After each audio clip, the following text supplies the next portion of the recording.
show up. I mean, I'm sure people are like, what are you doing? What are you, stop. It's not how I live my life. And then afterwards, I remember saying to a friend of mine, like, God, I wish I had done this or not done this. But that wouldn't have been you. And you've never been able to live your life muted or anything but yourself. I'm like, you know what? You're right. So I never did it to play the game or the chess game or this. I was like, hi, I'm here, and here's everything. Blah.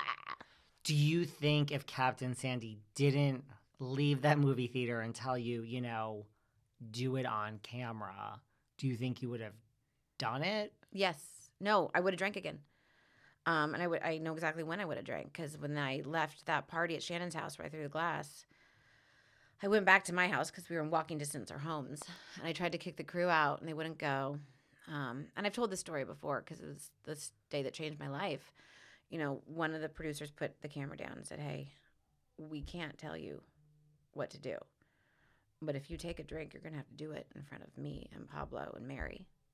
And I was like, oh, wow, you're right. I can't do that to them, because I loved the crew. You love them. They become your family. And when you're a viewer, you don't see the love you have with the crew. They're amazing people. And so I went online to find a meeting, knowing full well I was not going to that meeting. I was going to go to the Lido house and have a drink, and knowing they couldn't follow me to a meeting, because that's, right. Like, we all know that's a boundary you can't cross. When it's it's anonymous. court or jail, yeah, or a meeting, we see the cameras go down. So yes. My whole plan was to pretend to go to this meeting and go have a drink. Turns out the person that got in the car with me that day with the handheld camera, I was like, what? Oh my God, you're an asshole. I hate you. Turns out I get there, no parking. My friend had driven me, no parking. That producer came in with me. That crew member came in with me, put the camera down, obviously, and in that meeting said, my name is so-and-so, and I'm an alcoholic. That person had been 9 years sober. I didn't know that before that meeting. Later, they looked at me and said, I know exactly what you're about to do. I know where you were headed. And so meaning to the Lido house to have a drink. Yes. Wow. So I know for a fact, if that moment hadn't occurred, if Captain Sandy hadn't put me on that trajectory, if I hadn't had the ownership, if I hadn't had all of that, I know when I would have fallen off the wagon. And I don't think I would have survived the pandemic. I think I would have drank myself to death, because I was drinking that much at the end. Wow. It was bad. Right, because Captain Sandy said, if you don't do it on camera, you're not going to be accountable. And so if you didn't do it on camera, you would have said, well, no one saw that. I said I was sober. Who cares? No one's watching. And then you would have started again. Yes. So. And you think. There's two people, Sandy and then the crew member that helped me, that saved my life. And they know, and I've said this to them. They know this. They know that they've saved my life. And you think if you were during the pandemic just drinking, you wouldn't have made it? I know I wouldn't. My blood pressure at the end was like 190 over 130. I was starting to see things. I mean, I was drinking 1 or 2 bottles of tequila a day. Wow. I'm a small person. It was only like that for the very end. I will say this time, this is my last drunk, was 11 months. It wasn't, because I did take that 7 years off before filming. I did have a 7-year break. So I went from fine to on the floor so fast. And I know if I had been in a pandemic without anything to do but drink, I would have died. Yeah, I know that. Well, that's a scary thought. It's a beautiful thought. I'm a big believer in divine intervention. Things happen when we're paying attention. And I was paying attention. Wow. And you've told Sandy and this crew member, Yes.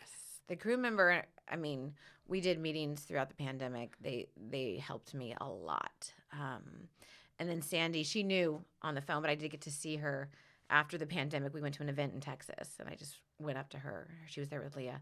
And I just started crying and said, thank you. Thank you for saving my life. Wow. And that's, I mean, I still get teary-eyed, because I don't think, sometimes in life you don't realize who you help or who you affect. And the chain reaction it has, I've had people say the same thing to me since then. Thank you. You saved my life. I watched you. I was 2 days sober when you did that. And now these are people are in my circle now. You saved my life. So I think sobriety is one of those things you just keep paying it forward. So you know, if you're listening to this and you're in recovery, share your story. You're going to save someone's life. Yeah. So what do you think, and there's no judgment, but like when you look at like a Countess Luann who, you know, is sober and then had this slip up, you know, like a few weeks ago, like at the townhouse, you know, where people have their phones and they took it out and they took videos. And then, I mean, I spoke to her the Monday after on the show. So, you know, she slipped up. I mean, she'll be the first to admit it. Like, what do you think? I mean, and she did come out as an alcoholic on camera. I think that you have to give people a lot of grace. Like I said, this is my 3rd time getting sober. It's not a linear progression. And there's no such thing as failing. You know, if you slip up, get back on the horse, for lack of a better term. You know, I can't ever. It's one day at a time for all of us. Sometimes 1 second at a time. You know, I have been so close to drinking where I've literally physically sat on my hands so I couldn't pick up a drink.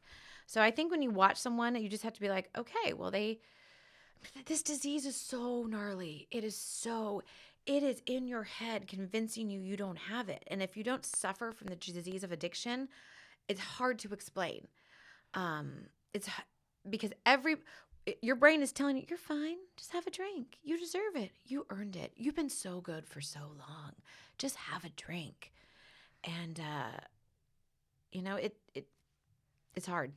And I imagine the more that you don't have a drink with this disease, you convince yourself, like you forget the bad times and you're like, well, that was fun. I went 7 years without a drink. And I'm like, God, I just went 7 years without a drink. I must be fine. Right. This is the first time though where I'm like, no, I'm an alcoholic. If I have 1 drink, I will have 10. And I know that now. Like I think I can count on one hand how many times I've had 1 drink. That's just stupid to me. Like, what's the point? Once I have a drink, something clicks in my head and it's more. And I mean, like I see your Instagram post, so it's like it's hard, right? It's really hard, like every day. You know, like some days aren't if hard. you told me I couldn't have a martini like on my Saturday night, I'd be like, what? Some days aren't. Some days are easy. Some days are super easy. Some days are super hard. I go out a lot. I go to Coachella. I go to, you know, drag shows. I'm out a lot. And a lot of people think, wow, that must be so hard. It's the out is not that hard for me. For me, I'm triggered in the quiet moments, at home alone, when I'm depressed, when I'm sad. So, and, you know, a lot of times I do go on my Instagram just to let people know they're not alone because I don't ever want to be like, I'm sober, it's fun, it's so easy, because it's not. It fucking sucks sometimes. There are times where I'm like, I hate this. Like, this sucks. Because I want to break too. I want to relax. I want to have fun. I want to join in the whatever. Like, ugh, God, why do I have to be an alcoholic? It sucks. But I play it through to the end. You know, like you can go have a martini on a Saturday. I can't. Right. I will have 20 and wake up Wednesday not knowing how I got there. So for me, the good is so much better. And the things that have come from my life are so much better. You know, there's a lot of beautiful, beautiful things that have come into my life that I would not have had if it wasn't for sobriety. So I would think it would be a hard thing every day. You know, and like you say, some days are easy. Yeah. So when like you see something like a Luann, you know, like just being in the Bravo world, like do you feel, hey, I should reach